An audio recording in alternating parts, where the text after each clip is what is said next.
शेतकरी पुन्हा चिंतेत. पेरणी केलेली बियाणे पुन्हा वाया जाण्याची भीती. सततच्या मुसळधार पावसामुळे रायगड जिल्ह्यातील पेण तालुक्यातील खारेपाट भागात शेती अक्षरशः जलमय झाली आहे. पेरलेली बियाणे आणि नुकतेच फुटलेले अंकुर पाण्याखाली गेल्याने बळीराजा हतबल झाला आहे. पाहूया हा विशेष अहवाल.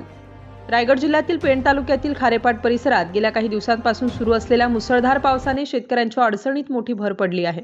पावसाच्या भरोशावर पेरणी केलेली बियाणे आणि त्यातून नुकतेच बाहेर पडलेले कोवळे अंकुर आता पूर्णपणे पाण्याखाली गेले आहेत. संपूर्ण शेतीचे शेततळ्यात रूपांतर झाले असून सर्वत्र पाणीच पाणी दिसत आहे. पावसाचा जोर कायम राहिल्यास आणि खाडीच्या पाण्याची भरती वाढल्यास परिस्थिती आणखी गंभीर होण्याची शक्यता व्यक्त केली जात आहे.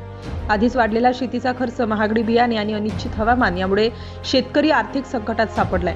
आता पुन्हा एकदा पेरणी करावी लागेल की काय अशी भीती शेतकरी व्यक्त करत आहेत. डोळ्यांसमोर उगवलेले अंकुर हिरवेगार होण्याआधीच पाण्याखाली गेल्याने शेतकऱ्यांच्या आशांवर अक्षरशः पाणी फिरले आहे.